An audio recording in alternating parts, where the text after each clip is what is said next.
అందరికీ నమస్కారం అండి. Welcome to ST Astrologics. ఈరోజు మనం చూడబోయే టాపిక్ ఏమిటి అంటే గురు ప్లస్ రాహు గ్రహ చేరిక అండి. ఎవరికైతే జన్మ జాతకంలో D1 చార్ట్ అండి. ఓకే, మనం ఇట్లా నాకు D1 చార్ట్ తెలియస్తారంటే నేను చూపిస్తానండి. ఇక్కడ గూగుల్లోకి వచ్చిన తర్వాత మీరు ఇక్కడ గూగుల్లో సెర్చ్ చేస్తే google.com కొట్టి ఇక్కడ తెలుగు ఆన్లైన్ జ్యోతిష్.com కొట్టిన తర్వాత ఎప్పుడు గుర్తుపెట్టుకోండి సార్, జన్మ జాతకము అంటే చాలా మంది డౌట్స్ ఉన్నాయి. జన్మ జాతకము అంటే మీ యొక్క డేట్ ఆఫ్ బర్త్ ఎంటర్ అయ్యాలన్నమాట. ఇక్కడ వచ్చేసి లాస్ట్లో శని అని చాలా డౌట్ అడుగుతున్నారు. ఇక్కడ మీ యొక్క ఇయర్ వేసుకోవాలండి, మీ సంవత్సరము, మీ పుట్టిన సంవత్సరము, మంత్, డేట్ వేసుకొని చూస్తే ఆ రోజు మీరు పుట్టిన రోజు గ్రహాలు ఏ విధంగా ఉన్నాయి అనేటిగా అర్థం అండి. ఫస్ట్ జ్యోతిష్యం నేర్చుకునే వాళ్ళు ఈ యొక్క D1 చార్ట్ ఇంపార్టెంట్ అండి. నేను ఇప్పుడు డేట్ వేసాను, మీరు ఏ రోజు అయితే పుట్టింటారో ఆ రోజు డేట్ వేసుకోవాలండి. వచ్చేసి ఆ రోజు ప్రకారం మీరు D1 చార్ట్ ఇది ఓపెన్ అవ్వట్లేదండి వెబ్సైట్. ఓకేలేండి, ఆ D1 చార్ట్ ప్రకారంగా మీకు జన్మ జాతకంలో ఇట్లా బాక్స్ ఉంటుంది కదండి, మీకు గురు ప్లస్ రాహు గ్రహ చేరిక ఉందా లేదా అనేది మీరు దాన్ని అక్కడ వచ్చి తెలుసుకోవాలండి. వచ్చేసి ఫస్ట్ అది ఉంటే మాత్రం ఉంటుందన్నమాట. చాలా మంది డౌట్స్ ఉన్నాయి సార్. ఫస్ట్ మీరు బేసిక్స్ చాలా నేర్చుకోండి సార్. మీ బేసిక్స్ నేర్చుకుంటే నేను చెప్పేటి మీకు చాలా మందికి అర్థమవుతాయి అన్నమాట. మీరు ఆ బేసిక్స్ తెలియకపోవడం వల్ల నేను చెప్పే విషయాలు మీకు రీచ్ అవ్వకుండా పోతాయండి. వచ్చేసి అందుకే చెప్తున్నాను అనమాట. గురు ప్లస్ రాహు గ్రహ చేరిక జన్మ జాతకంలో ఎవరికైనా సరే మంచి పేరు తెచ్చుకొని చివరిగా వాళ్ళు చెడ్డ పేరు తెచ్చుకుంటారండి. ఇదే అనమాట గురు ప్లస్ రాహు చేరిక, సింపుల్ గా అనేది అనమాట. లక్షణాలు చూద్దాం సార్. వచ్చేసి లక్షణాలు ఎలా ఉంటాయంటే, ఫస్ట్ చూడండి సార్, రాహుతో మన వీడియోలు ఎక్కువ చేస్తున్నాము. రాహు గ్రహము ఏ గ్రహంతో కలిసి ఉన్నదో ఆ గ్రహ కారకత్వమును ఎదిరిస్తే మంచి చేస్తుంది. ఇప్పుడు గురువు రాహు ఉన్నారు అనుకోండి, ఒక గురువులుగా పనిచేస్తుంటారు కదండి. ఎవరైతే మీరు శిష్యరేఖం చేస్తారో మీ గురువుల్ని ఎదిరిస్తే మీకు మంచి పేరు దొరుకుతుందండి, లేదంటే దొరకదు అనమాట. అది ఇక్కడ దీని యొక్క ఫలితం అనమాట. గురువు రాహు గ్రహచారికి ఎవరు ఉంటారో వాళ్ళు వాళ్ళ గురువులను ఎదిరిస్తారు. చూడండి, మీరు టీచర్స్ కానీ పెద్ద పెద్ద గురువులు కానీ మీరు ఎదిరిస్తూ ఉంటారండి. గురువు ప్లస్ రాహు ఉన్న వాళ్ళు లక్షణాలు ఎలా ఉంటాయి అనమాట. రాహు గ్రహం ఇచ్చే ఫలితాలు అందరికీ తెలుస్తాయి అనమాట. వచ్చేసి తర్వాత సమాజంలో పిల్లల దగ్గర, గురువుల దగ్గర మంచి పేరు నుండి చెడ్డ పేరు తెచ్చుకుంటారండి. ఫస్ట్ టీచర్స్ దగ్గర కానీ గురువుల దగ్గర కానీ మంచి పేరు ఉంటుంది, తర్వాత బ్యాడ్ నేమ్ వస్తుందండి. అట్లా తర్వాత పిల్లలు గురువు విషయంలో ప్రకృతి విరుద్ధంగా నడుచుకుంటారు. మీ యొక్క పిల్లల విషయంలో, గురువుల విషయంలో గురువులను ఎదిరించుట, గురువులను తిట్టుట, గురువుల్ని మోసం చేయుట, ఇలాంటివన్నీ ఉంటాయండి. వచ్చేసి ప్రకృతి విరుద్ధం అంటే ఇల్లీగల్ అనమాట. తర్వాత main sir, gold or money అనమాట. గోల్డ్ ఆర్ మనీలో వచ్చేసి విషయంలో రాంగ్ ఇన్వెస్ట్మెంట్ చేస్తారు సరే, లేదంటే వీళ్ళు మోసపోవడం అనేది జరుగుతుంది అనమాట. ఓకేనండి, మోసపోవడం కానీ రాంగ్ ఇన్వెస్ట్మెంట్ అనేది జరుగుతుంది అనమాట. వచ్చి సార్, ఈ గ్రహ చేరుకున్న వాళ్ళు అలర్ట్ ఏంటి సార్ అంటే, మీరు ఎక్కడైనా గోల్డ్ కొనుక్కుంటారు కదా సార్. నాకు జాతకంలో D1 చార్ట్ లో గురు ప్లస్ రాహు గ్రహ చేరిక ఉన్నది, మీరు గోల్డ్ కొనుక్కుంటారు కదా సార్. మీకు ఈ యొక్క సంభవం చెప్తానండి, దీంట్లో నెక్స్ట్ స్లైడ్ లో ఉందన్నమాట. సంభవ ఫలిత కాల నిర్ణయం, మీరు ఎప్పుడు జాగ్రత్తగా ఉండాలి అంటే చెప్తారండి. వచ్చేసి ఇక్కడ చూడండి, ఫస్ట్ ఈ సంభవ కాలం తెలుద్దాం అన్నట్టు వచ్చేసి. ఎప్పుడైతే సంభవ కాలం వచ్చేసి గోచార గురువు ఉంటాడు కదండి. జన్మజాతక గురువు పైన వెళ్ళినప్పుడు, అంటే మన జాతకంలో గురువు ఎక్కడైతే ఉంటాడో, ఏ చార్ట్ లో ఉంటాడో ఆ చార్ట్ లో రాహు వచ్చినప్పుడు, లేదా గోచార గురువు జన్మజాతక పైన రాహు పైన వెళ్ళినప్పుడు ఆ 1 ఇయర్ తర్వాత దశాభుక్తి వస్తుంది కదా సార్. గురువు రాహు, రాహు గురువు అని, అంటే గురుభుక్తి రాహు అంతరము, రాహు భుక్తి గురువు అంతరం అప్పుడు జరుగుతుంది. తర్వాత ఈ జన్మజాతక రాహుకిను గోచార గురువుకి సేమ్ డిగ్రీ వచ్చినప్పుడు కానీ, గురువుకి రాహుకి సేమ్ డిగ్రీ వచ్చినప్పుడు కానీ ఇలా జరుగుతాయి అనమాట ఈ ఫలితకాల నిర్ణయాలు. వచ్చేసి మనం చాలా క్లాసులో అయితే డీటెయిల్ గా చెప్పామండి వీటి గురించి అంతాను. అప్పుడు జరుగుతాయి. అప్పుడు గురువు రాహు ఉన్న వాళ్ళకి గోల్డ్ అనేది పోగొట్టుకుంటాడు సార్.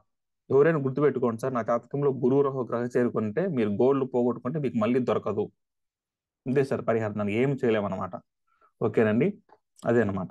సార్ మా ఈ గ్రహ చేరిక లేదు కానీ నేను గోల్డ్ పోగొట్టుకున్నా అంటే అది వేరే విషయం ఉంటుంది అనమాట. అక్కడ మనం చూడాలి డిగ్రీస్ ప్రకారం. అందుకే సార్ మీ గురువు రాహు గ్రహ చేరిక అనేది ఈ 3 రకాలుగా ఉంటుంది అనమాట. D1 చార్ట్ లో ఉండాలి, తర్వాత సేమ్ డిగ్రీస్ ప్రకారమే ఉండాలన్నమాట. తర్వాత నక్షత్రం మారి ఉండాలి, అంటే గురువు నక్షత్రం రాహు, రాహు నక్షత్రం గురువు, దానికి కండిషన్స్ చాలా ఉన్నాయండి చేసి. నేను చెప్పే ఒక పాయింట్, ఒక క్వశ్చన్ కి ఒక ఆన్సరే ఉంటుంది సార్ జ్యోతిష్యంలో. ఇంకో క్వశ్చన్ అడిగితే ఇంకో ఆన్సర్ వస్తుంది అనమాట. ఒకే క్వశ్చన్ కి అన్ని దానికి ఆన్సర్ చెప్పలేమండి. అదనమాట. సో పిల్లల కోసం ఈఎంఐ తీసుకొని ఎక్కువ వడ్డీ కడతా ఉంటారు సార్. పిల్లల కోసం ఈఎంఐ తీసుకొని గోల్డ్ కొనుక్కొని ఎక్కువ వడ్డీ కడతా ఉంటారు. సపోజ్ గోల్డ్ పోయింది అనుకోని ఆ గోల్డ్ అంతా వడ్డీ కట్టాలి కదండి, అట్లా అనమాట. సో ఇలా సడన్ ఈవెంట్స్ జరుగుతాయి సార్. పిల్లలు గోల్డ్ విషయంలో సడన్ ఈవెంట్స్ జరుగుతాయంటే అది గోల్డ్ పోగొట్టుకోవడం కానీ, పిల్లలకి ఏదైనా సడన్ గా బ్యాడ్ డ్రైవ్ రావడం కానీ అట్లా ఉంటుంది అనమాట. తర్వాత గురువు యొక్క కారకత్వంలో ఆల్ ఇల్లీగల్ యాక్టివిటీస్ కు ఈ గ్రహ చేరిక పనిచేస్తుంది.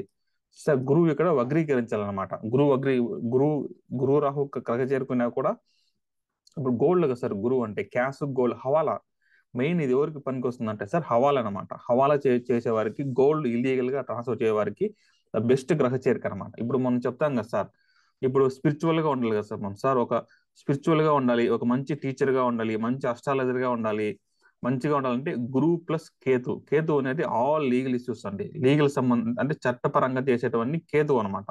మంచి లాయర్ ఉండాలంటే గురువు కేతు సార్ వచ్చేసి. అప్పుడు గురువు కేతు ఉండేవాళ్ళు లీగల్ పని చేయడానికి గ్రహ చేరిక పని చేస్తుంది, సపోర్ట్ చేస్తుంది.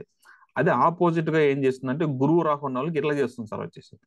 ఇప్పుడు అదే చూడండి సార్, గురువు ప్లస్ కేతు ఉన్న వారికి బంగారు ఎలా తెస్తారనేసి తెలుసు, వాళ్ళు పట్టుకుంటారు, ఈ విధంగా చేయండి పట్టుకుంటారు అనేసి. గురువు రాహు ఉన్నాడు బంగారం తీసుకొని వస్తారు సార్. ఇల్లీగల్ యాక్టివిటీస్ ఎలా చేయాలో గురువు రాహు ఉన్న వారికి తెలుస్తుంది అనమాట. ఆ చేసే వాళ్ళకి ఎలా కనిపెట్టాలి అనేది గురువు ప్లస్ కేతు సార్. అదే అనమాట, ఇక్కడ ప్రతి దానికి ఇదే ఉంటుంది సార్ వచ్చేసి, గుర్తుపెట్టుకొని ఎక్కడైనా సరే. దొంగ అనేది దొంగతనం చేయడము ఇల్లీగల్ యాక్టివిటీస్ అనేది గురువు రాహువు. అది ఇల్లీగల్ యాక్టివిటీస్ కనిపెట్టేది ఎవరు సార్ అంటే గురువు కేతు. అంతే సార్ వచ్చేసి. రాహు చేసే పనులన్నీ కేతు కనిపెడతారనమాట వచ్చేసి. అప్పుడు ఈ గోల్డ్ స్మగ్లింగ్ చేసేది, హవాలా చేసేది ఈ గ్రహ చేరిక పనిచేస్తుంది సార్. వగ్రీకరించింది అనుకోండి వాళ్ళు ఎప్పుడు దొరకరు సార్. ఒక్కసారి దొరికినా కూడా కొంచెం వగ్రీకరించిన గ్రహము ఒక్కసారి దొరికినా అక్కడ మళ్ళీ వాళ్ళు దొరకరు. కానీ గురువు వగ్రీకరించలేదు అనుకోండి, ఎక్కువ సార్లు దొరుకుతారు ఏంటో అర్థం. ఒక 3 సార్లు 4 సార్లు దొరుకుతారు ఏంటో అర్థం అని వచ్చేసి. సో హవాలా చేయడం, మనీ ఎట్లా డబ్బులు మార్చాలి హవాలా చేయడంలో కానీ, బంగారు విషయంలో కానీ తీసుకున్న దాంట్లో పర్ఫెక్ట్ గ్రహ చేరిక అనేది వచ్చేసి. అప్పుడు అందరూ మంచి వాళ్ళే ఉంటే చెడ్డ వాళ్ళు ఎవరు చెప్పండి సార్ వచ్చేసి. అన్ని గ్రహ చేరిక మంచిగా ఉంటే గురువు ప్లస్ సూర్యుడు, గురువు ప్లస్ శని మంచిదైతే అప్పుడు చెడ్డ పనులు చేసే వారికి గ్రహ చేరిక ఎలా ఉంటుంది అనేది ఇదే సార్ ఎగ్జాంపుల్. సో ఇది కూడా ఉంటారు అనమాట, మనం ఆలోచించాలి లాజిక్ ప్రకారంగా. సో సార్ ఇది రాహు సంబంధించిన కారకత్వాలు ఉన్నారనుకోండి పాజిటివ్ అండి. అదే అబ్రాడ్ లో కానీ ముస్లిం కంట్రీస్ లో ఉన్న వారికి పిల్లలకు కానీ గోల్డ్ విషయంలో కానీ వీళ్ళకి గొడవలు ఏమి ఉండవు అనేట్టుగా అర్థం. సపోజ్ మీకు ఈ యొక్క రాహు దశ కానీ జరిగింది అనుకోండి, రాహు అంతరము, అప్పుడు మీరు అబ్రాడ్ లో ఉండాలనుకోండి ముస్లిం కంట్రీస్ లో, అప్పుడు మీకు మీకు గొడవలు ఉండవు, ఎటువంటి నెగిటివ్ ఈవెంట్స్ ఉండవు అనేట్టుగా అర్థం అండి. సో ఎప్పుడైతే మనకు ఒక రాహు కేతుల గ్రహ చేరిక జన్మజాతకంలో ఉన్నదో అప్పుడు జరిగేటప్పుడు మనము అబ్రాడ్కి వెళ్ళడం చాలా చాలా మంచిది. అది పరిహారం అనమాట సార్ వచ్చేసి. ఇండియాలో ఉండేది ఎట్లా సపరేట్కి వెళ్తారు చెప్పండి, వెళ్ళలేం కదా. కొన్నిసార్లు మనము తప్పించుకోలేము అనమాట విధిని వచ్చేసి. ఇదండి వచ్చేసి. సో ఇది బెస్ట్ 5 ట్రీట్మెంట్. గురువు అంటే ప్రకృతి కదండి, పిల్లలు రాహు అంటే ప్రకృతి విరుద్ధంగా అంటే ట్రీట్మెంట్ మూలంగా ఇది అనేది ఉపయోగపడుతుంది సార్. ఎప్పుడైనా సార్ వచ్చేసి ఈ గురువు రాహు అనేది ఉపయోగపడుతుంది అనమాట. సో మన క్లాస్ లో డీటెయిల్ గా చెప్పానండి ఇది వచ్చేసి. సో ఇది అనమాట. సో గురువు రాహు గ్రహ చేరిక చూడండి సార్, ఫస్ట్ జన్మజాతకం D1 చార్ట్ లో ఉండాలి, లేదంటే దృష్టి ఉండాలి. గురువు రాహు దృష్టి ఉన్నా, గురువు రాహు గ్రహ చేరిక ఉన్నా, తర్వాత గురువు రాహు సేమ్ డిగ్రీ ఆర్ +/- 3 డిగ్రీలు ఉంటే ఇదని మనం గ్రహ చేరిక కింద తీసుకుంటాం అనమాట. ఎప్పుడు జరుగుతాయి ఈవెంట్స్ అని అంటే గోచార గురువు రాహు మీద వెళ్ళినప్పుడు, గోచార రాహు గురువు మీద వెళ్ళినప్పుడు, తర్వాత గురుదశ రాహు అంతరము, రాహు దశ గురువు అంతరము ఇట్లా జరిగినప్పుడు ఈవెంట్స్ అనేది జరుగుతాయి అనేది మనం చెప్తున్నాం సార్. ఎవరికైనా వీడియోస్ అస్ట్రాలజీ నేర్చుకోవాలనుకుంటే ఈ బేసిక్స్ అని చూడండి సార్. ఫస్ట్ మీరు 1, 2, 3 బేసిక్స్ ఉంటాయన్నమాట. ఫస్ట్ మీ D1 చార్ట్ ఏంటి, ఏ గ్రహం ఎక్కడెక్కడ ఉంది, ఏ రాశి ఏంటి అనేది మనం తెలుసుకోవాలి సార్ వచ్చేసి. సో పార్ట్ 1, 2 ఉంది. ఎవరికైనా ఈ యాప్ కొనుక్కోవాలనుకుంటే ఈ యాప్ లో వచ్చేసి చెప్పాం సార్. ఫస్ట్ ఈ పార్ట్ 3 లో ఉంది సార్, ప్లానెట్ కంజంక్షన్స్ అండ్ పంచమహాపురుష యోగంలో పార్ట్ 3 అనేది. మనం 3 and 4 మనం ఏం చేసామంటే మనం ఫ్రీగా అవైలబుల్ ఇచ్చేసాం సార్. ఎవరికైనా చూడాలనుకుంటే యాప్ లోకి వెళ్ళి ఈ యొక్క వీడియో వచ్చేసి ఫ్రీగా చూడొచ్చు సార్, మీరు డబ్బులు కట్టాల్సిన అవసరం లేదనమాట వచ్చేసి. So thank for watching this video అండి.